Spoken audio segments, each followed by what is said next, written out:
Hey, greetings everyone. Gleekon here again. Thank you for tuning in to another episode of Lore of Warcraft.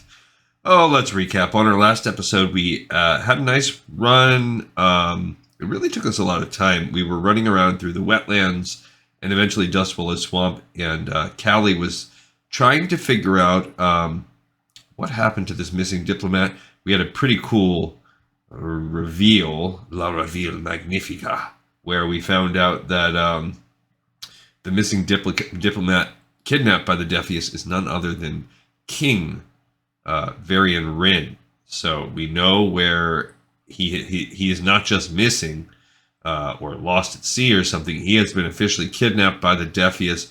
The trail has run cold in Dustwallow, and Jaina Proudmoore kind of comes on the scene. We don't really have a clear end to that tale, although is it a coincidence that Dustwallow is also where Onyxia's brood has currently been sighted?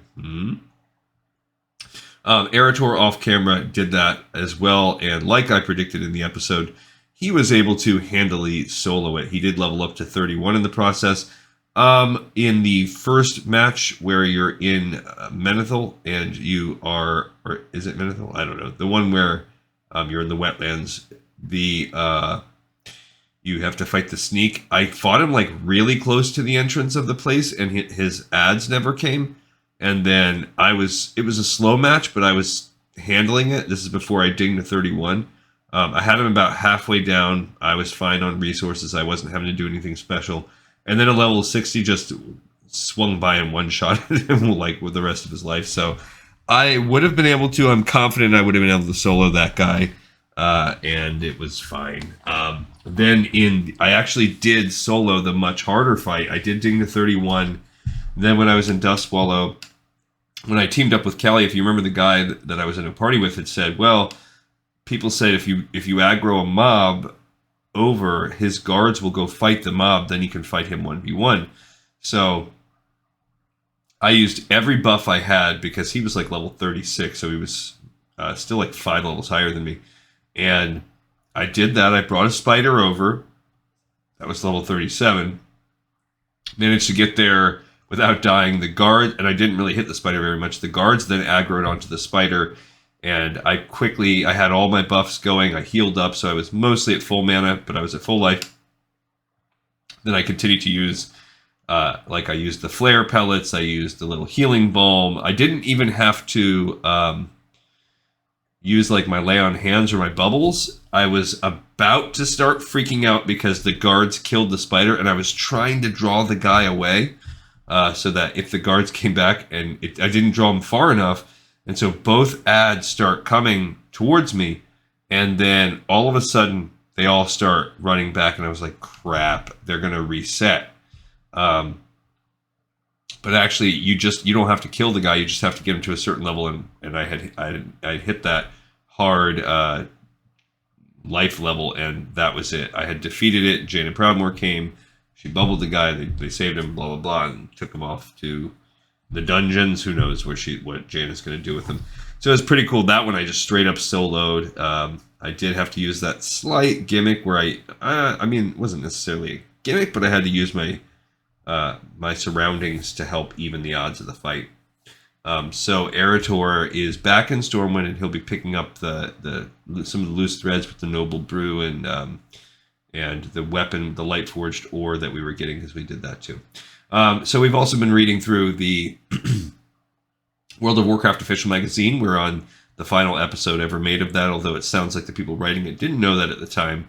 Last time we started reading this cool comic and then immediately hard record scratch over to a long, like 20 plus minute article on macros. So stay a while and listen as we jump into the next article. It looks like there's an obligatory like raid one each time for whatever raid is current for that quarter.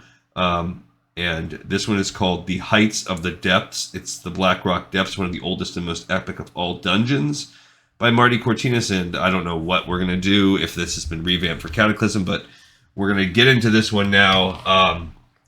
I started talking about it last time. I also have kind of decided to put a pause. I'm okay on Season of Discovery for now, and I started getting back into working on retail. I did buy the premium edition or whatever it is, so I will be ready for the beta when that comes out. Now I just have to get caught up there. I wanted to max out my Lone Niffin rep. I'm like in the 19 of 20.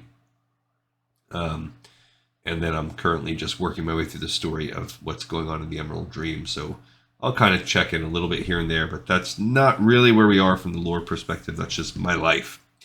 Here we go. There's nothing in the world like Blackrock Depths. In size, it is the granddaddy of all the World of Warcraft dungeons, with roughly 24 bosses, a host of questlines running through it, and the promise of a 40-player raid nestled deep inside. Blackrock Depths served as the hub for the original World of Warcraft's late game. Were you an Alliance player who wanted to slay Onyxia? You headed to BRD. Needed to pump up your Thorium Brotherhood reputation? BRD. Learn how to smelt dark iron? BRD. Get attuned to molten core? BRD. The mountain beckoned you, starting cruelly when you were level 40, and didn't let go until the Burning Crusade and a new level cap hit World of Warcraft. Even now, players will find themselves navigating through BRD for the Brewfest boss Corin Direbrew, or to pay tribute to an elder during the Lunar Festival. In short, there's no lack of things to do in Blackrock Depths. I would guess the best aspect of BRD was it never hurt that each group could have different goals in the dungeon, and it could always be a successful run without having to clear it all, says Patriarch Eldrithalos US. Today it sits in Blackrock Mountain, largely unchanged from the launch of World of Warcraft back in 2004. In comparison to other dungeons, Blackrock Depths is massive, a whale shark among frenzies. A group could and often did spend several evenings trying to work its way to the final encounter with Emperor Dagran Thaurissan. That's something we're going to have to really do a lot of when we hit endgame to see it all. Full of unique challenges, Blackrock Depths truly tests a player's skills and patience, yet how did this titanic dungeon come to be, and why don't we see more like it? Well, I'm kind of glad we don't. It is daunting.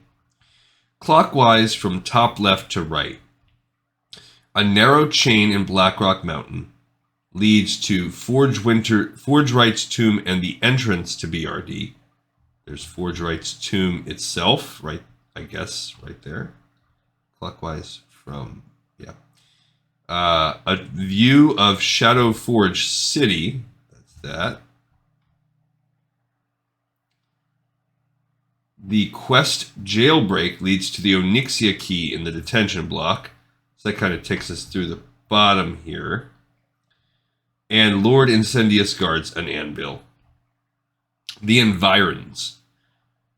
The major factor setting Blackrock Depths apart from the dungeons that followed was the method used in its design. The concept was not so much a dungeon, but a place in Azeroth.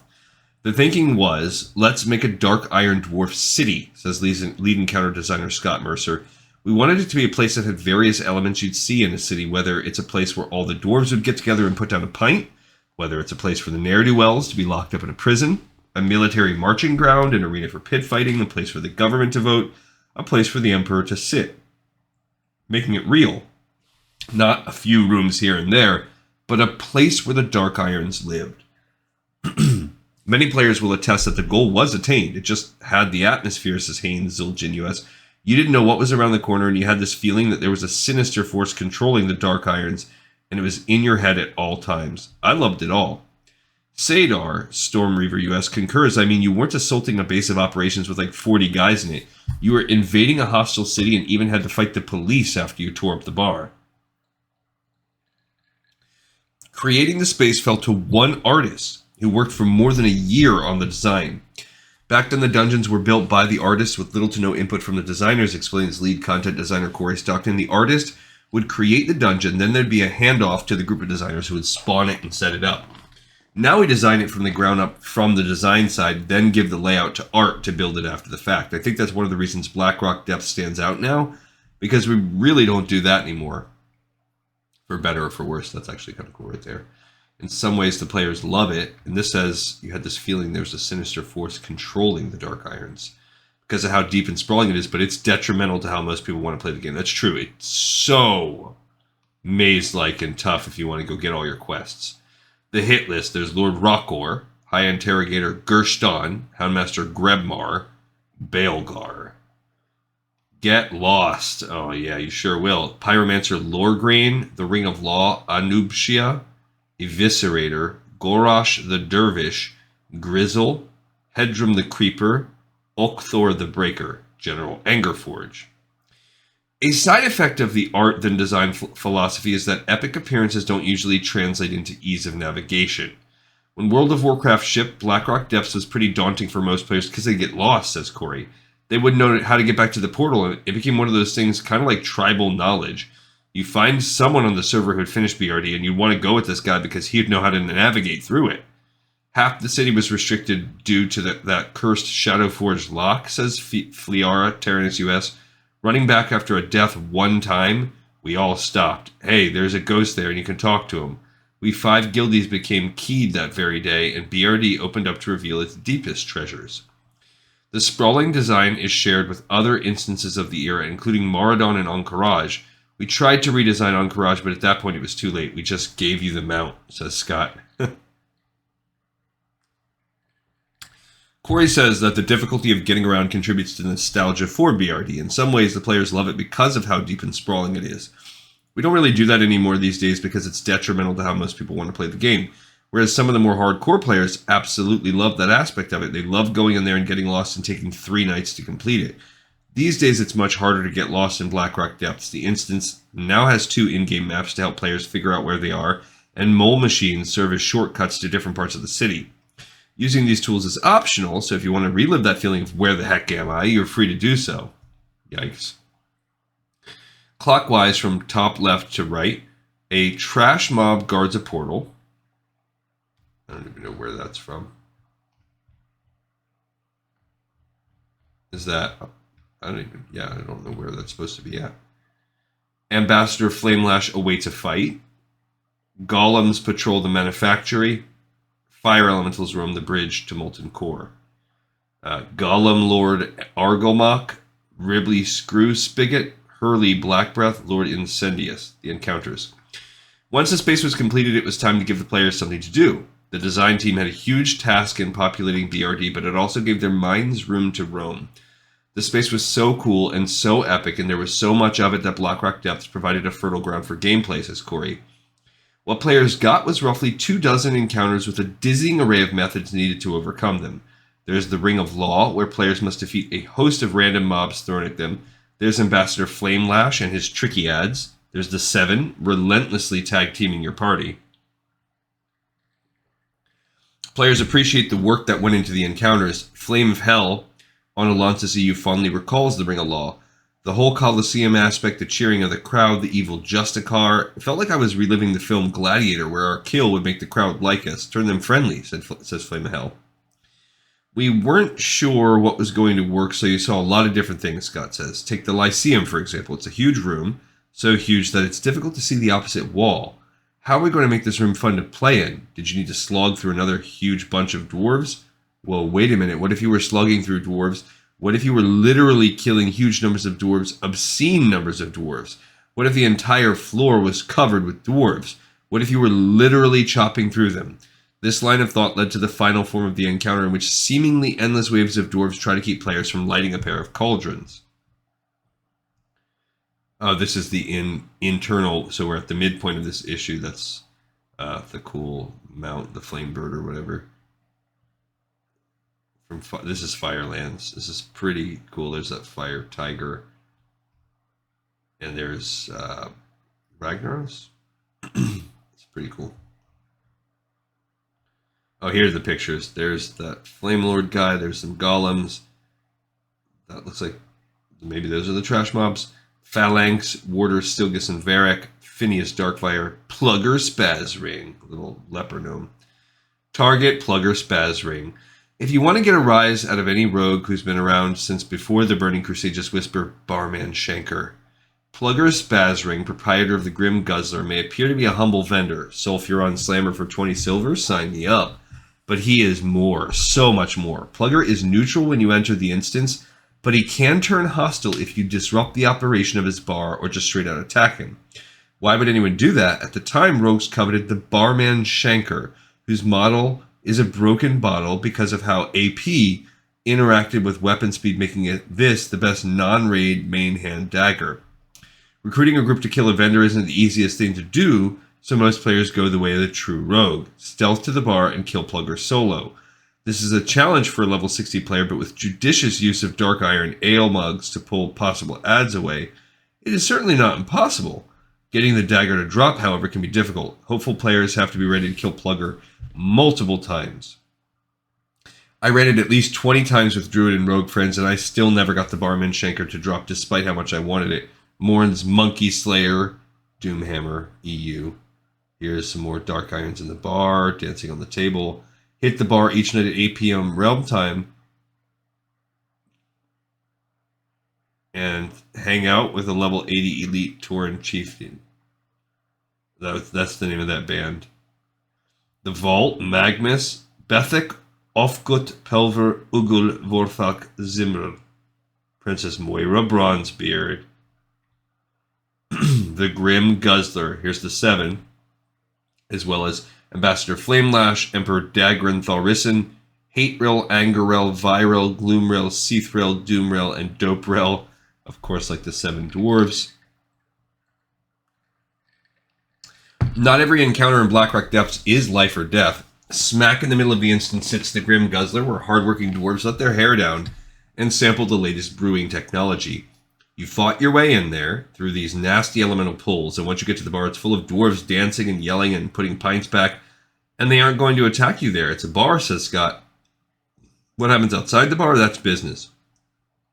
What happens inside the bar, that's fun times.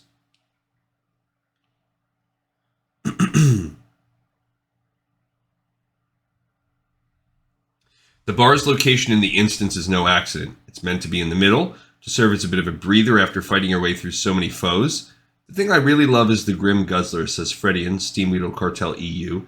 It's a place to hang around with friends in, have a drink that knocks your socks off and sets them on fire, and listen to drunk dwarves. And the fact that one of the bosses there drops an ale mug as a weapon makes it all better. But once you're done with your break, you've got a new problem: how to get out. Like much of the rest of the dungeon, you've got choices, lots of choices. You could start a fight, probably fatal, but the door will open. If you finished a quest given by a barmaid, you could instigate some romance and exit behind her. You could play Rock Knot with beer and watch him cause chaos, or you could pick Plugger's Pockets to get a key. None of these are necessary in the current game. The new mole machines can get you past the bar. Destinations. Not all trips to Blackrock Depths are made to kill bosses. Among other things, players venture there to craft items, learn recipes, purchase items, and build faction reputation. Here are some of the most popular destinations. Summoner's Tomb. Unless you were good at lava walking, you had to go through Summoner's Tomb, home of the 7, to complete attunement to Molten Core. This was also a popular destination for blacksmiths, as Gloomrel held the secret of smelting dark iron, which he'd cough up for the bargain price of 10 true silver bars, 20 gold bars, and 2 star rubies, provided you didn't kill him first. Black Forge and Black Anvil. The forge is located between Summoner's Tomb and the entrance to Molten Core, which made a smelting party a requirement. Woe betide the smelter who dragged guilties through Blackrock Depths to produce fewer than 10 bars. The Black Anvil is easier to get to, but it's guarded by Lord Incendius in Shadowforge City near the Hall of Crafting. The anvil was required when crafting any dark iron gear. Grim Guzzler, favorite site of rogues looking for a certain dagger and of crafters trying to raise reputation with the Thorian Brotherhood. Today the main draw is the nightly appearance of Elite Tauren Chieftain. They hit the stage at 8 p.m., but if you have Dire Brews remote, you can see a rehearsal anytime you like. Molten Core.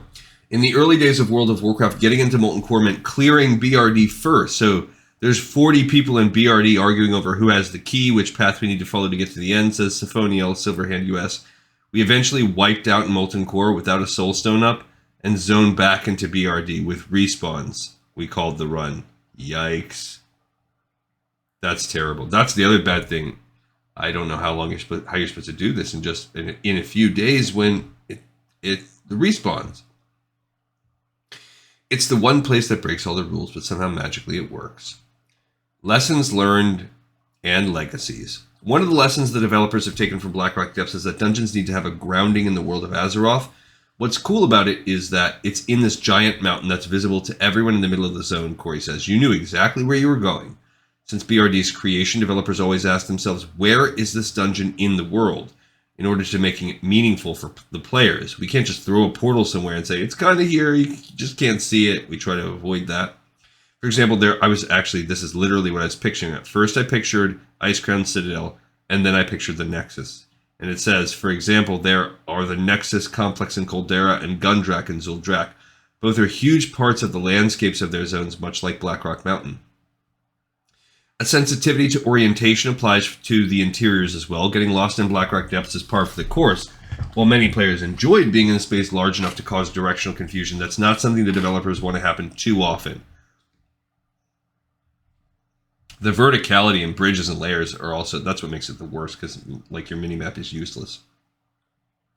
While it appears nice to have several paths to reach an objective, Corey points out that over time players will simply pick the most efficient route, and the others will fall into disuse.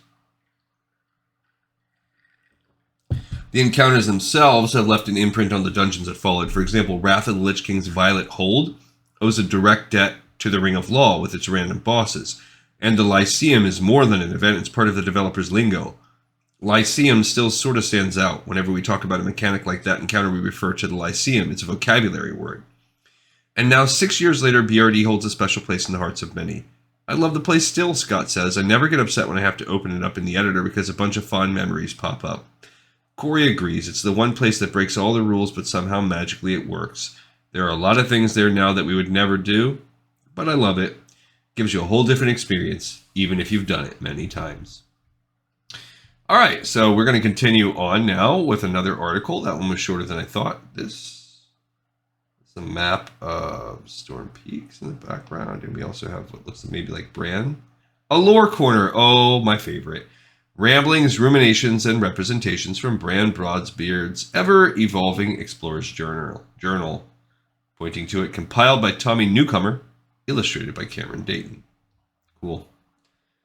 All right, so here's some notes on the Titans. There's Tolvir, got turned back to stone by Deathwing, Neferset, Curse of Flesh, Orsis, Ramkahen, old gods enslaving ones that escape the Curse of Flesh, Obsidian, Destroyer. Okay, Earthen, Dwarves, Frost Dark, Mountain Hill, terrible record keepers, these ones. Not sure if they hiked back to Northrend from Uldaman, as there are nae any records in Ulduar of them being locked up there. Curse of Flesh, Trogs, Kobolds, Stupid. Vrykul, Curse of Flesh, Humans. Giants, Fire, Ice, Sea, Storm, Stone. Most of these got hit with the Curse of Flesh, but it didn't seem to affect them much. Okay, and then I guess Titans is leading over to Dragons. And we have different types of these. Proto-dragons lead into that. Twilight, nether dragon essence plus dark magic all poured into a dragon egg. Looks as if they can reproduce. Even these Twilight dragons should not be as mature as they are.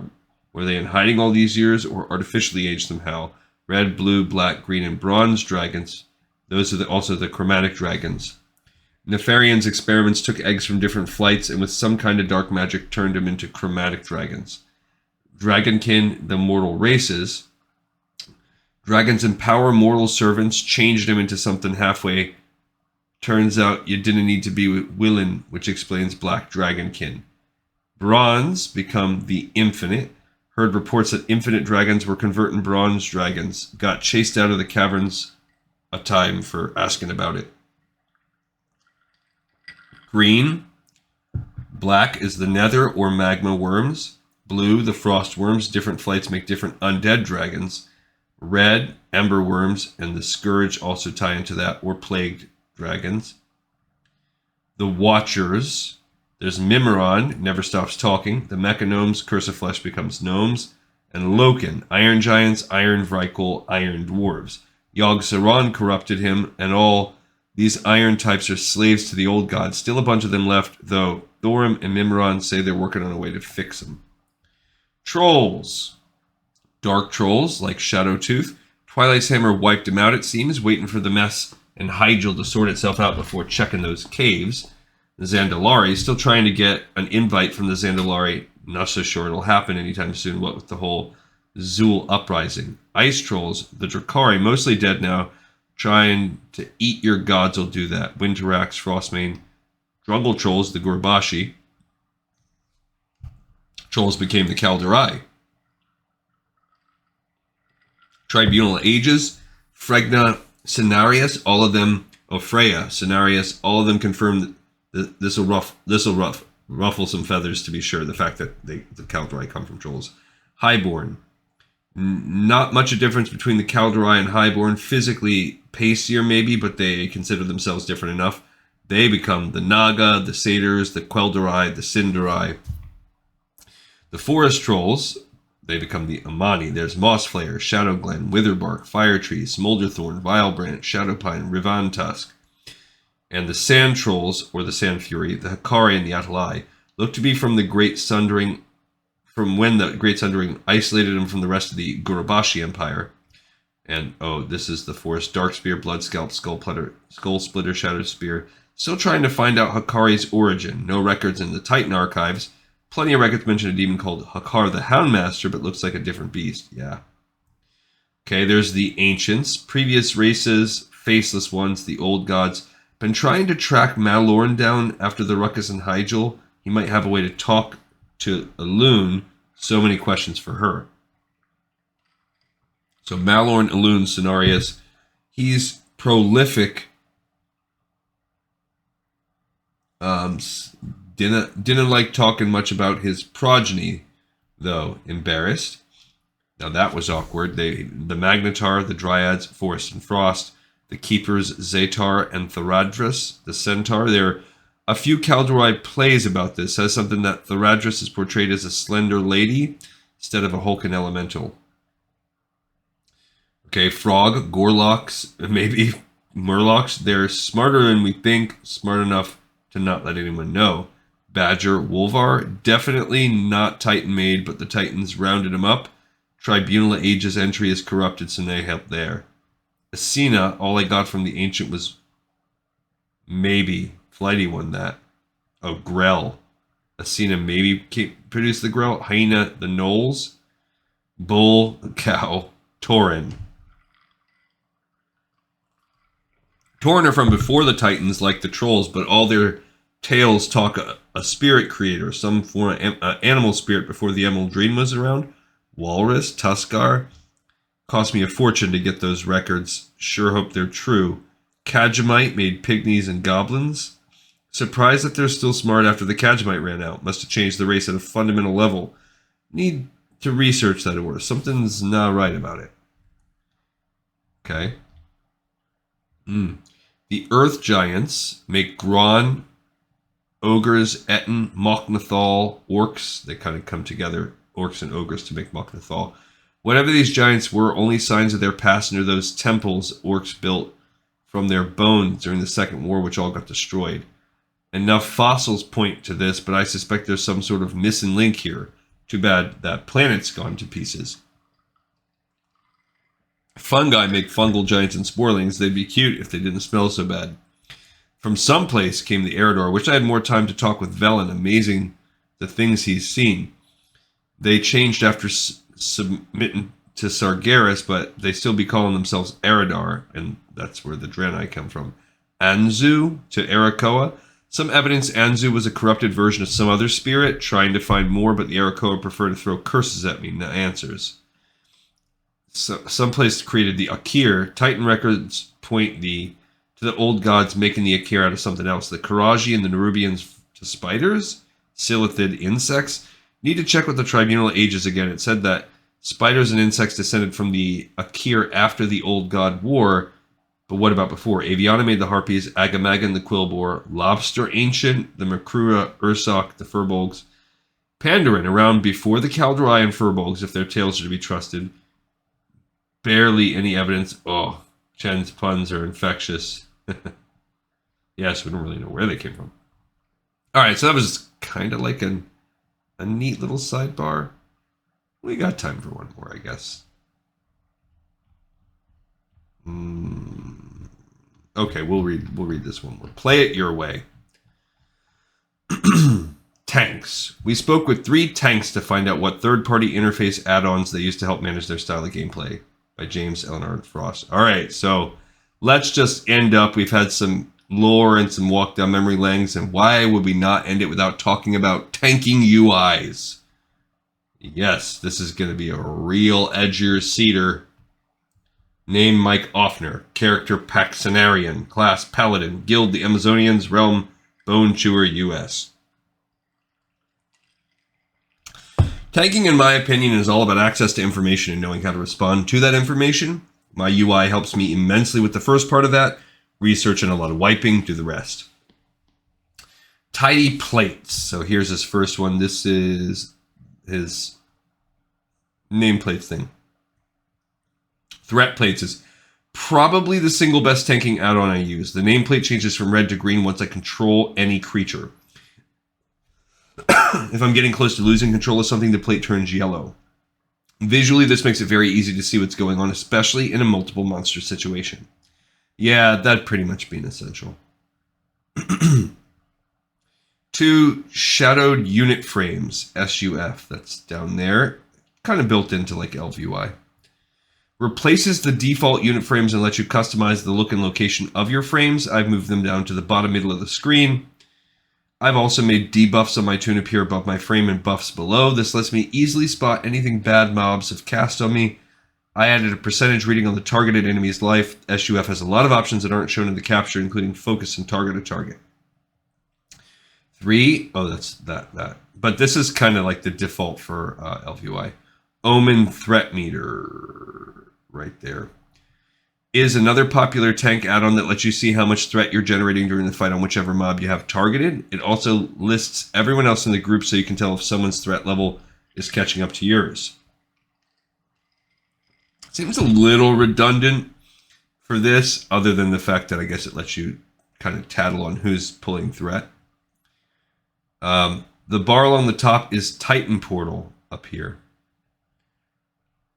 Titan Panel, but the part I want to highlight is my gear add-on, Outfitter. Outfitter allows you to quickly change your equipment depending on what you're doing. I have a tank gear set, DPS set, PvP set, and multiple other ones for goofing around in cities. Okay, 6 Power Auras Classic. It's a great add-on for all classes. It's used to create on-screen visuals that indicate any number of things. I've used it to add a simple Holy Power visual to the screen. I use it for Holy Power, Heroism, Time Warp, Ancient Hysteria, and a Skull and Crossbones to indicate when I'm in combat. So what? It puts those on you if you have those buffs on you, I guess. Any class can use OP7, this, to save valuable button space. I have different rings set up for seals, auras, blessing, raid icons, trade skills. In the screenshot, it looks like it interferes with what you can see, but that's deceptive. When you call up a ring, you can quickly select an option from it, and the ring immediately disappears. TipTac modifies the tooltip pop-up screens. It doesn't look very different from the default UI in the screenshot, but it's very customizable. I've got it set up to display who is being targeted by my mouse over target. That makes it easy to see both what enemies and allies are targeting just by flashing my mouse over them. Okay, so now this one looks a lot cleaner. This guy's is very busy with the ring. This is sort of like ElvUI. He's got a lot going on. I kind of have mine a little different, the way I set up my...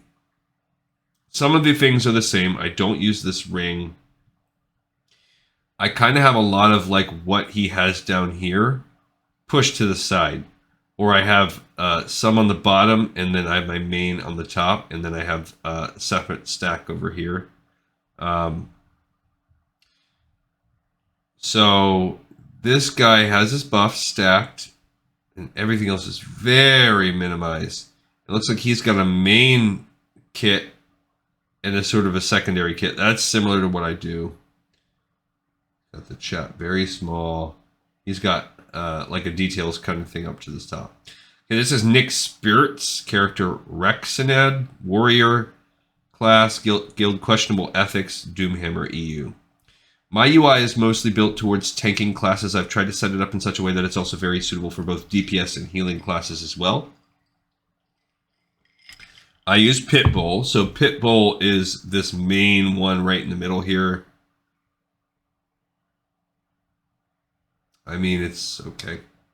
To set up my unit frames, as a tank, it's very important to keep track of your health, cooldowns, and important buffs. This is why I've opted to place my player frame below my in-game character, with a cooldown tracker and one action bar holding all my important cooldown abilities, thus creating a specific and small area that holds all the vital information I need. The target frame is pushed a bit to the side for easy accessibility and to not obstruct the field of vision too much. A boss's buffs are tracked on this frame as well. I guess maybe this, what he has, I can't really see my mouse, but right here where it says 48 there. The grid add-on frame, this is 2, that's to the side, which functions as my raid frame, is placed slightly to the left of my player frame. While this placement isn't always very important to a tank, and most would opt to paste it at the side of the screen. That's where I leave mine. I find it very useful for quick mouse over intervenes, lay on hands, etc. Yeah, if you're a paladin, then that maybe would be a little better. All my buffs and debuffs are handled by an add-on, which I've been a loyal user of for years. Citrina Buff Frames, 3, that's at the top up there.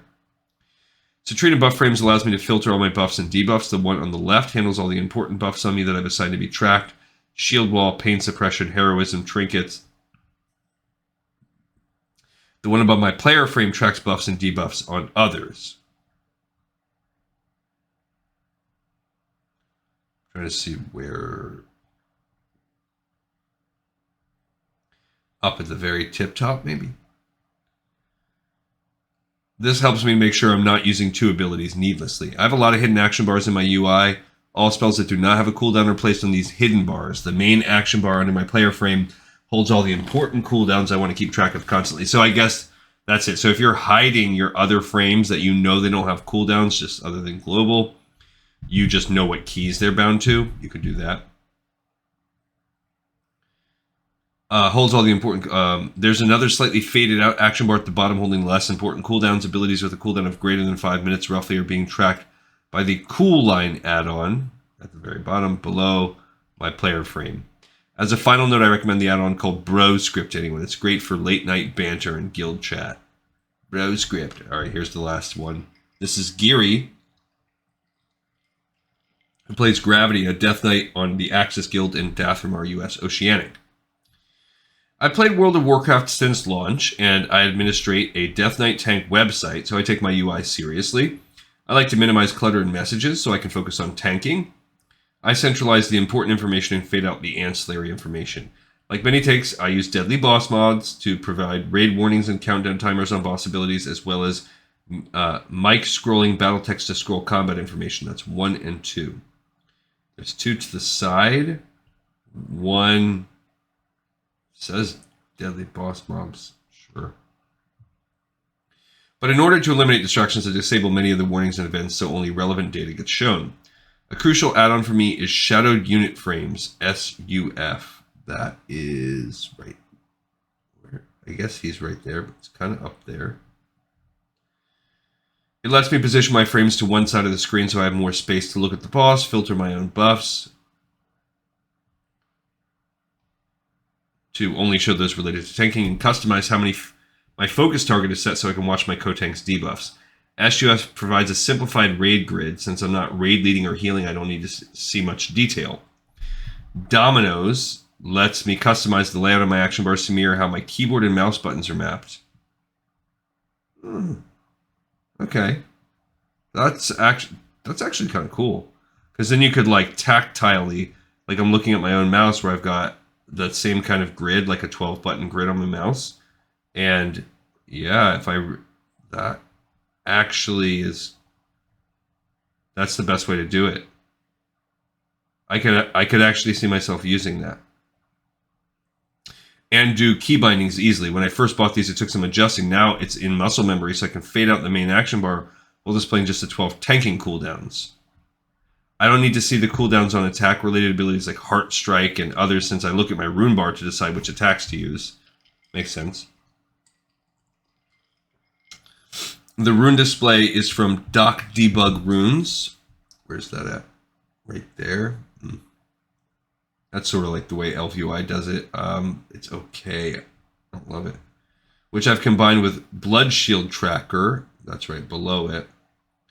So I can see how much a Death Strike would heal for and how much of the Blood Shield remains. Death Knight tanking is about priority, so I need to continually decide whether to Death Strike, Heart Strike, or reapply diseases, for example, whilst keeping my eye on the boss. My UI is set up so I can make those decisions without moving my eye around the screen. Tidy Plates with the Threat Plate skin is so helpful for area of effect tanking that I have trouble playing without it now.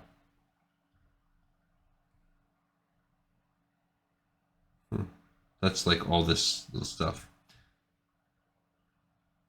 I can imagine that.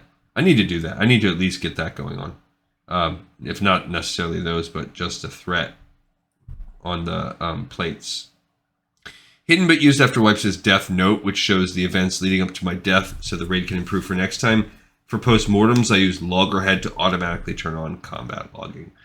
All right, cool. So On the Lookout is the one we will read on the next episode. I don't even know what exactly all this is going to be about, but I don't want to get into it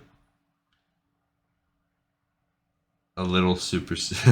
It reminds me of The Office where it says, doesn't hurt to be a little superstitious. I'm not superstitious, but I am a little stitious. So yeah, it's talking about superstition and luck within the community. Just little silly things. So yeah, just little superstitions. So that's neat. We'll check that out. I would imagine we have 2 to 3 episodes left. 2 if we get really ambitious, but within 3 we'll be done. Oh, I might try to bust it out in 2 because it'll be Friday the next time we read this, which is not a good one for me, but then it'll be Christmas Eve. Yeah, so it might take us 3. We'll see. But anyway, we did it. We got another episode in the pipe, 5x5. Thank you so much, everyone, for watching and for listening. As always, you guys are amazing. And I'll see you all in the next episode of Lore of Warcraft. Peace.